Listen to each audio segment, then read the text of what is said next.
you think of Hunter's catch at the wall there and then the heads-up play from Dean? Yeah, I mean, Dean's, it's not like you can't be good if you're from Tennessee, but Dean's kind of always had a little extra savvy to him. I mean, in SoCal, you play so much, play so many times, and also the competition's really high. It's a hotbed for baseball. Unfortunately for our league, a lot of those kids are coming this way. But when I grew up, all those teams were the powerhouses in the country you had to worry about. But yeah, Hunter's catch itself was a game saver. That's the only way really to describe it. It was earlier in the game against North Carolina when he did what he did, but that game was real tight too. So you look back on it, and it was a game influencer, but I think that one was kind of more of a game saver. More than anything, it was fitting that he caught the last out.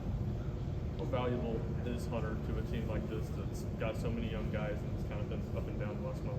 Yeah, I think you kind of hit the nail on the head. At this point, he's more valuable. Don't forget about the slide at home plate.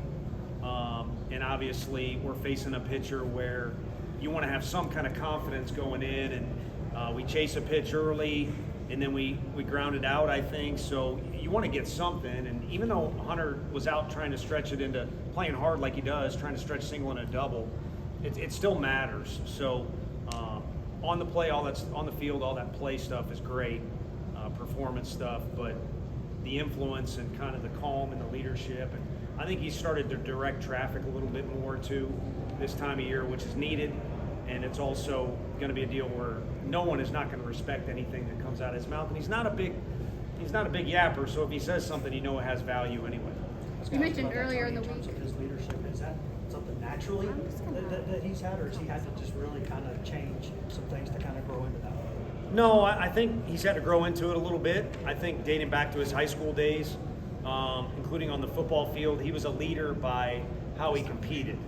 And I think the phrase leads by example is kind of overused and it's pretty vague.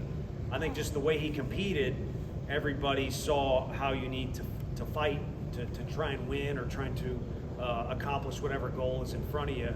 And that's all he's really been here. As a matter of fact, he kind of had to rein it in. And that's how he was. But I mean, sometimes different circumstances call for you to adapt a little bit. And so I think he's had to come out of his shell a little bit and direct traffic. And then it takes two to tango. I think our guys, because there have been some ups and downs in the year, need to realize this is a pretty good resource right here. Not just to look to, but listen to. And so I think there's that two-way street. You saw some unselfish play on the field, but there's stuff behind the scenes too that I think our guys have been unselfish. Tony, you had maybe some variation in the Friday night role the last few years. What's it been about Liam that he's been able to lock that down this whole time, and how nice has it been to have a guy like that? Yeah, it's nice. I mean, I really think it's a big credit to last year's team to have success the way they did. And I think Causey can pitch in the big leagues. I know the Kansas City Royals love him. Stom is one of my favorite of all time. Hopefully he doesn't hear this because then I'll get a text and then I got to deal with that. But you look at all the best teams in our league each year for the last 20 years, that's the deal. Is you got a guy that strikes fear into the other team. And we had two guys go at it tonight the way that it should be in our league. It's pretty special. But for us, it gives our players confidence. It gives our coaching staff a chance to kind of map out how we think or want the weekend to go. And then it influences every game all the way to Tuesday because you got a guy that can give you 100 pitches and set the tone for the weekend. But more than anything, I said it to the ESPN guys because they ask questions about our team. And whenever that guy gets plopped down in the middle of a pro locker room, whether it's the big leagues or they make him go through some steps, he is immediately going to make that locker room a more fun place and a better place because of his warrior mentality on the field and then off the field. I said Hunter's not a yapper. Liam is a yapper, for sure.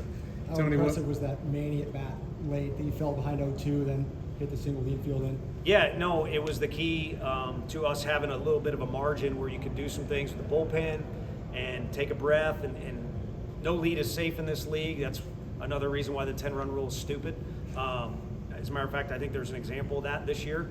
But anyhow, you could see the calm with two strikes, whereas he was much more eager on the pitch before, and he's done that before. And I don't know that that comes from maturity. It just comes from competitiveness. And he's been special on game ones. You can call them Fridays, but sometimes we play on Thursday.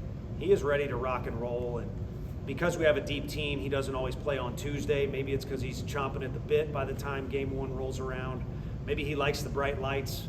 I don't know, but that at-bat was great, but it's also there's been indications of that in the past too. What can you say about the Newstrom at bat and what went into that decision? I know it didn't go his way, but 12 pitch, really good AB to pinch hit there for Jay. Yeah, I mean, I've said it to the team. I think I've alluded to it with you guys. I'm not trying to take pressure off me. I'm just being honest. With this team, there is not a slate this guy. There's not a right or wrong decision.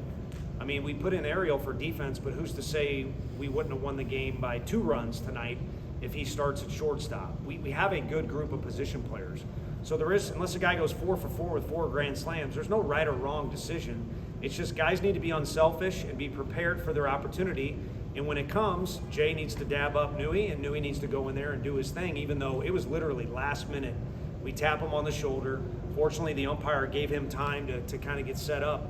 And then that at-bat, when you're facing a kid like we were facing, that at-bat carries a lot of weight. We didn't get anything out of it on the stat sheet, but it was huge. It was incredibly impressive. It was something for the team to build off of, but something for Nui too. He keeps getting more and more SEC action, and he's already confident. I don't know if that can go any higher, but it's good for him and definitely good for our team. What did it say about Liam that he's the draft prospect that he is, and didn't seem to have an issue with taking the ball on Sunday and not missing his Friday start? I know there's been guys that you've dealt with that haven't always been as willing to take the ball when they're asked to. He don't care. He wants to compete. He does not care. And he's a good teammate. I know he's spent time at other schools. I kind of said it when we were in Oxford. I kind of get, getting on the guys and stuff like that, but there's no way anyone that came across him, in high school or anywhere else doesn't like the guy. And to your point, it's great that he was willing to take the ball in that situation. It would have been heartbreaking to have a poor weekend last weekend against Auburn, him not influence one of the games because he really kind of didn't. Even I know he threw the 1/2 inning. But the bigger story that could really help younger kids if they follow our program is tonight was an easy cop-out to say, well, I didn't go through my routine. I didn't go through my usual deal. So tonight to me is the big story. It's not a guy that's looking to make an excuse or look for a reason to not perform his best, which I'm not knocking it because maybe I would have too. A lot of kids will use that as a cop-out. If I didn't get to go through all these routines, and kids are well coached now, those routines help you. But at the end of the day, when the umpire or the play ball kid says play ball, you hook it up. And I don't know that we have a better example in our clubhouse than a guy that will hook it up than Liam. In a close, low-scoring game like this, how much does the crowd impact the team? It's a one-run game, and we're playing at home. And there's been some weird games where just because of the rain or basketball or weird start times, maybe you could argue we didn't have a lightning bolt of energy to put us over the edge, or maybe our players didn't provide the energy for them to do that. But in a game like this, you can't write it down. I think the Seahawks say something, and other programs try and say this number, add a number to the guys you had out there. But it helped us win the game, period. And who's to say a guy makes a base running mistake because it's so loud and the crowd's going crazy? I mean, I know Hunter made a great catch, and Dean gets credit for spotting that deal. But it was an influence for sure. Tony, what do you say about, like, this is the final SEC series here at Lindsey Nelson Stadium. What do you want your group to take away from this final series here and maybe catapult you guys back into your dominant ways? Yeah, I mean, it's a serious series. It's a serious series. But, tonight's over with.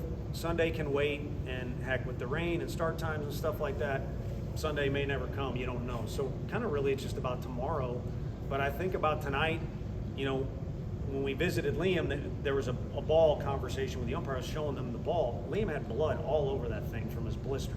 And it's not like he had a big, somebody shivved him and he had a knife wound or anything, but it's just kind of representative of how the guy will compete. And I think our team needs to take note of that. Is, blood, sweat, tears, whatever it is, go out there and do that, and we'll let the scoreboard take care of itself.